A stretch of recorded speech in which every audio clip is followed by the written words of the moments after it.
The day humanity was humiliated. The year was 2387, and Earth had become nothing more than a footnote in galactic history. Once the birthplace of ambitious explorers and fierce warriors, the blue planet now served as a curiosity for the vast alien civilizations that ruled the stars. Captain Jenna Cross stood in the observation deck of the diplomatic station orbiting Nexus Prime.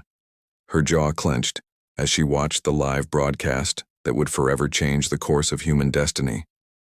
General Vextar, a towering reptilian creature, with scales that shimmered like black diamonds, stood before a massive amphitheater filled with representatives from 1,000 worlds. His forearms gestured dramatically as holographic displays showed captured human weapons floating in containment fields.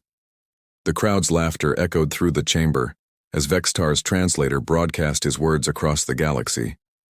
"Behold, citizens of the Galactic Union," Vextar hissed, his voice dripping with contempt. "The primitive tools of the species that once dared to call themselves warriors. These humans still cling to projectile weapons, chemical explosives, and kinetic energy, devices that our ancestors abandoned millennia ago." Jenna's fists tightened as she watched Vextar effortlessly disintegrate a standard-issue human rifle with a casual wave of his plasma disruptor. The weapon that had served humanity faithfully for over a century turned to vapor in seconds. The alien crowd roared with amusement, their various languages creating a cacophony of mockery that needed no translation. Ambassador Kira Thorne, standing beside Jenna, closed her eyes in shame. The diplomat had spent years trying to negotiate better terms for Earth's colonies, but this demonstration had just destroyed any hope of respect or fair treatment. "They're making us look like children playing with sticks and stones," she whispered. Dr. Tobias Reed, hunched over his tablet, in the corner of the observation deck, furiously took notes as each human weapon was destroyed. His weathered face showed decades of dedication to his craft, and his eyes burned with a mixture of rage and determination. As the head of Earth's Advanced Weapons Research Division, he had designed many of the weapons being so casually obliterated before billions of viewers. "Look at this pathetic device," Vextar continued, holding up what appeared to be an ancient human pistol. "They call this a firearm. It uses controlled chemical explosions to propel small metal projectiles. How wonderfully quaint. Our shields can stop 1,000 such bullets without even registering the impact." The general placed the pistol on a pedestal and activated his personal energy barrier.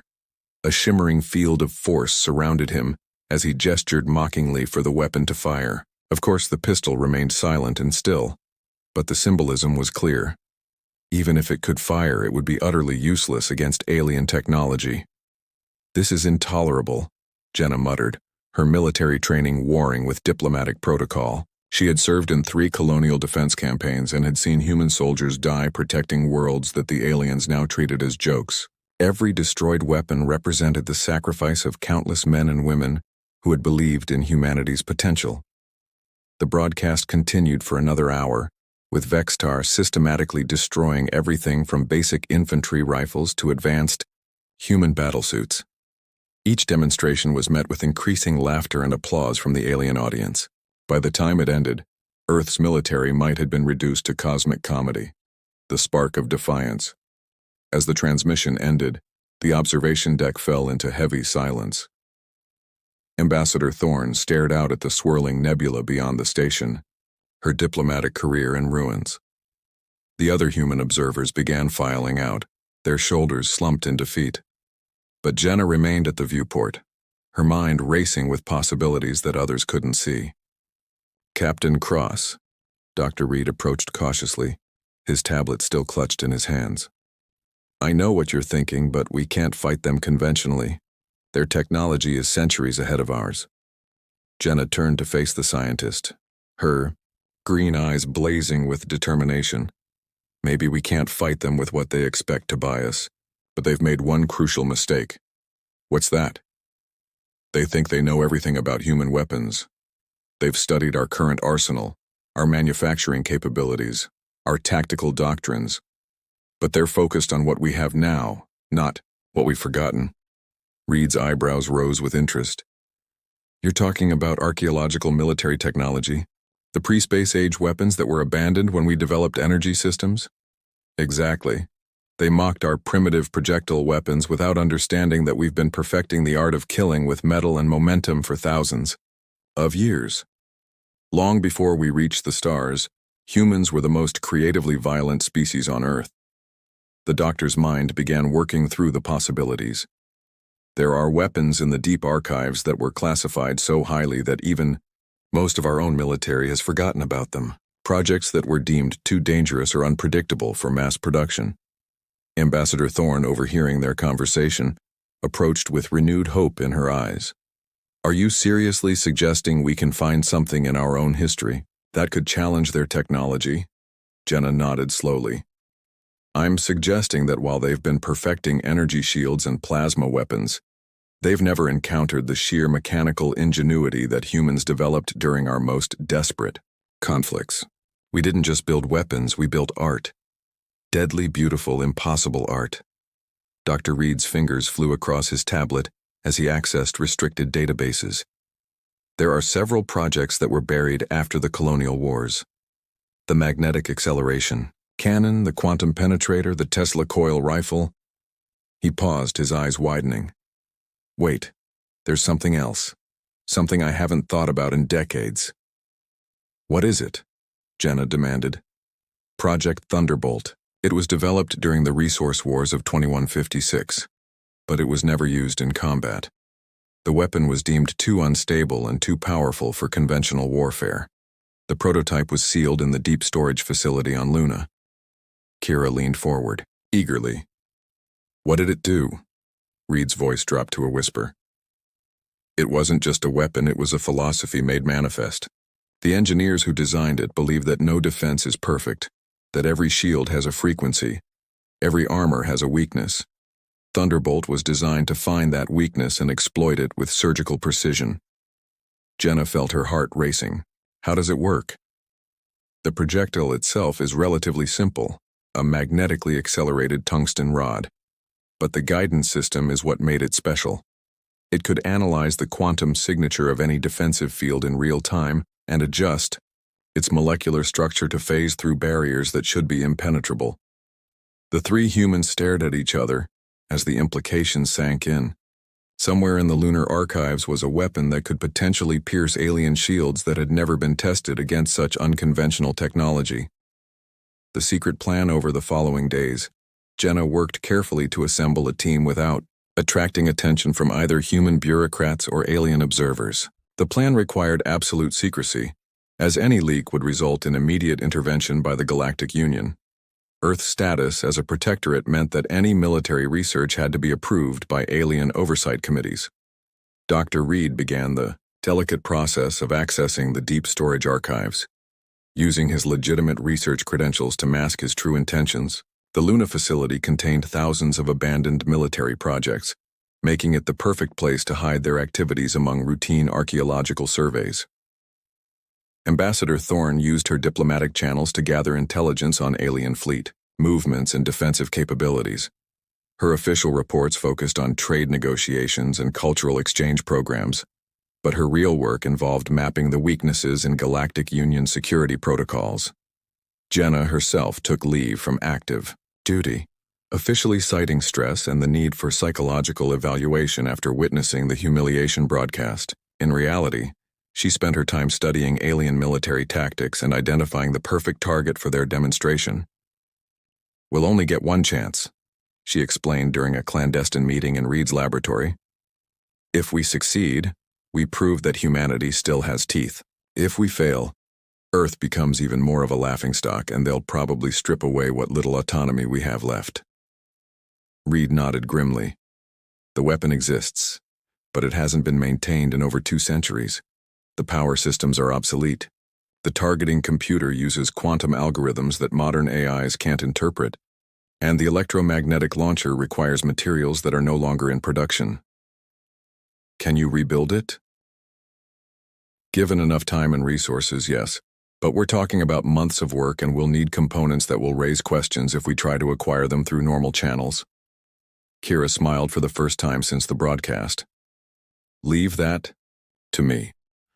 The diplomatic service has access to industrial replicators for cultural preservation projects. I can requisite what you need under the guise of recreating historical human artifacts. As their plan took shape, each member of the team felt the weight of humanity's future resting on their shoulders. They were about to attempt something that bordered on madness, using a forgotten weapon from Earth's violent past to challenge an alien empire that considered humans to be harmless primitives.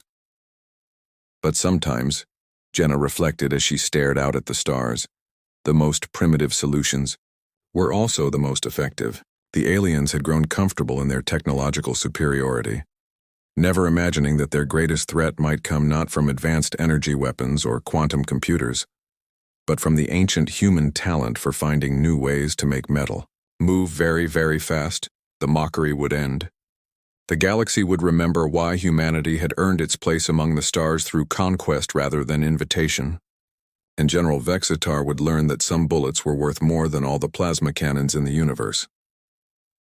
Resurrection of the Impossible Major, Devon Hayes materialized from the transport beam onto Luna's scarred surface, his environmental suit automatically adjusting to the low gravity and vacuum conditions. The deep storage facility stretched before him like a metallic mountain, its countless levels burrowed deep into the moon's crust. Somewhere within this vast repository of abandoned dreams lay the key to humanity's salvation. Professor Luna Winters was already waiting at the facility's entrance, her archaeological equipment floating beside her in the low gravity. Unlike the others, she seemed thrilled rather than nervous about their forbidden mission. To her, they weren't just retrieving a weapon, they were awakening a sleeping god of human ingenuity. The facility's automated systems are still functional, she reported as Devon approached. But the deeper we go, the more primitive the storage becomes. Some of these projects date back to the early space colonization era, when humans were still figuring out how to kill each other in zero gravity. Sergeant Cole Rivers emerged from behind a storage container, his demolitions expertise evident in the way he'd already begun cataloging the facility's security systems. The good news is that most of the defenses are designed to keep people out, not in. The bad news is that some of these old weapons are still armed and ready to detonate if we disturb them incorrectly. Devon nodded grimly. According to Dr. Reed's research, Project Thunderbolt should be in sub-level 47, section Delta 9. That's nearly 2 kilometers down in the experimental weapons vault. The descent through the facility was like traveling backward through human military history. Each level represented a different era of warfare, from crude chemical rockets to sophisticated orbital bombardment systems. Luna paused frequently to examine artifacts that had been forgotten by everyone except archival computers. "Look at this," she whispered, indicating a sleek silver device the size of a briefcase. A portable antimatter generator from the Titan campaign. They built 12 of these before realizing that carrying antimatter into battle was basically suicide. Cole whistled softly. How much damage could that thing do? Enough to crack a small moon if it malfunctioned, Luna replied cheerfully. The beauty of pre-regulation warfare was that engineers were limited only by their imagination and the laws of physics. Ethics committees came later. As they descended deeper, the technology became increasingly exotic and dangerous. Devon found himself wondering how many of these abandoned projects could have changed the course of human history if they had been properly developed rather than hastily buried by nervous politicians. Finally, they reached sub-level 47. The air here was stale despite the life support systems, and everything was covered in a fine layer of lunar dust that had somehow penetrated even the sealed environment. Section Delta 9 was protected by multiple security doors, each requiring different authorization codes that Dr. Reed had painstakingly extracted from classified databases. The sleeping thunder, the vault door opened with a hiss of equalizing pressure, revealing a chamber that looked more like a shrine than a storage facility. In the center, mounted on a pedestal surrounded by monitoring equipment, was Project Thunderbolt. The weapon was beautiful in its simplicity. Unlike the ornate energy weapons favored by alien civilizations, Thunderbolt looked like what it was, a tool designed for a single, perfect purpose. The magnetic launcher was sleek and functional, its surface bearing the scars of extensive testing. The ammunition storage contained rows of tungsten rods, each one machined to tolerances that pushed the boundaries of human manufacturing capability. "My God," Luna breathed, approaching the weapon with reverence. "It's gorgeous. Look at the electromagnetic coil configuration. They achieved magnetic field densities that we still can't replicate with modern equipment." Cole was more practical in his assessment. "How much power does this thing need to fire?" Devon consulted his tablet, cross-referencing the technical specifications. According to the documentation, it requires the entire power output of a fusion reactor for approximately 0.3 seconds. The magnetic acceleration alone generates enough electromagnetic interference to disable unshielded electronics within a kilometer radius. "That explains why they never used it in combat," Cole observed. "It would knock out your own systems along with the enemy's." Luna had connected her analysis equipment to the weapon's targeting computer, her eyes widening as data flowed across her screen. "This is incredible. The quantum targeting algorithms aren't just advanced, they're prophetic. The system can predict the quantum state changes in defensive barriers up to 30 seconds in advance." "How is that possible?" Devon asked. "The original designers incorporated probability mathematics that weren't proven theoretical until decades after this weapon was built. They were working with concepts that our best physicists still consider experimental. As they examined the weapon more closely, it became clear that Project Thunderbolt represented more than just advanced engineering. It was a monument to human desperation and creativity, built during a time when humanity's survival depended on finding ways to kill more efficiently than anyone else in the galaxy. The targeting system alone contained innovations that had been lost to time. Instead of simply aiming at a target, Thunderbolt analyzed the quantum signatures of defensive systems and calculated the precise molecular configuration needed to phase through barriers. The tungsten projectiles weren't just ammunition. They were programmable matter, capable of restructuring themselves during flight. "This is insane," Cole muttered as he read through the weapon's operational manual. "They built a bullet that can think." Devon felt a chill that had nothing to do with the lunar environment. No wonder they buried this project. A weapon that can adapt to any defense in real time would make conventional warfare obsolete. Or, Luna added with a predatory smile, it would make one shot capable of ending a war. The enemy above, while the team worked to restore Project Thunderbolt events in the galaxy were moving rapidly. High Admiral Zephyron, Supreme Commander of the Galactic Union Fleet, had taken personal interest in the human problem following General Vextar's successful propaganda broadcast. From his flagship, the Eternal Dominion, Zephyron studied reports of increased human activity around their homeworld. His species, the Kethmori, had ruled through superior technology for over 1,000 years, and they viewed any sign of human defiance as a potential threat to galactic stability. "Admiral," his aide reported, "our intelligence networks have detected unusual energy signatures from the Luna facility. It appears the humans are conducting some form of archaeological research." Zephyron's crystalline features remained impassive. "Archaeological research? How quaint. They're probably trying to recover some ancient chemical explosive to make themselves feel more dangerous." The aide hesitated. "Sir, the energy patterns are unusual. Our sensors can't identify the specific technology being activated." For the first time, Zephyron showed interest. "Unusual how?" "The quantum resonance signatures don't match any known human technology. They appear to be accessing systems that predate their space age, but the power requirements suggest something far more sophisticated than their historical capabilities should allow." Zephyron considered this information carefully.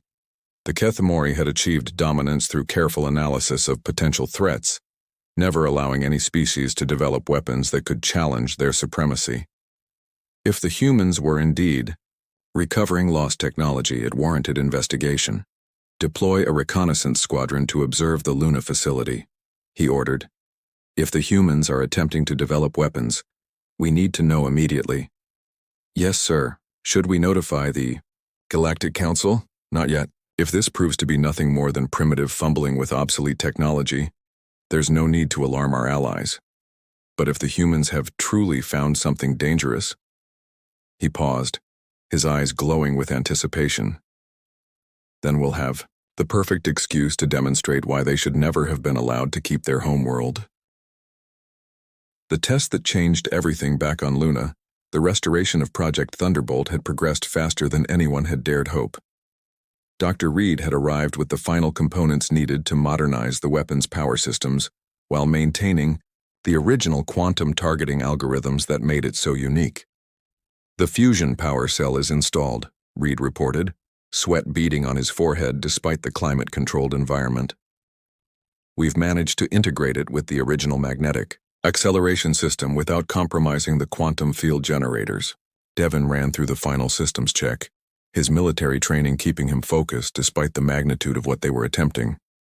Targeting computer is online, ammunition is loaded, and the quantum analysis array is calibrated. We're ready for the test. Luna had set up monitoring equipment throughout the facility, eager to record every aspect of the weapon's performance. Remember, this isn't just about whether it works. We need to understand how it works so we can replicate the technology. Cole had positioned himself at the facility's blast shields ready to contain any unexpected explosions. And if it doesn't work, then we pray the aliens never find out we tried, Devin replied grimly. The target they had chosen was a decommissioned alien shuttle that had been abandoned in lunar orbit decades earlier. Its defensive systems were still functional, representing the best example of Galactic Union shielding technology they could safely test against. Devin took position behind the weapon, his hand steady as he initiated the firing sequence. The fusion reactor began its charging cycle, filling the chamber with a low humming that seemed to resonate in their bones. The magnetic coils energized with barely contained power, creating visible distortions in the air around the launcher. Quantum targeting system is analyzing the target, Luna reported, her voice tight with excitement. The algorithms are processing defensive shield configurations. Incredible. It's found 17 different vulnerabilities in the alien barrier systems. The tungsten projectile began to change, its molecular structure shifting as the quantum computer programmed its matter composition for maximum penetration efficiency. What started as a simple metal rod was becoming something far more sophisticated.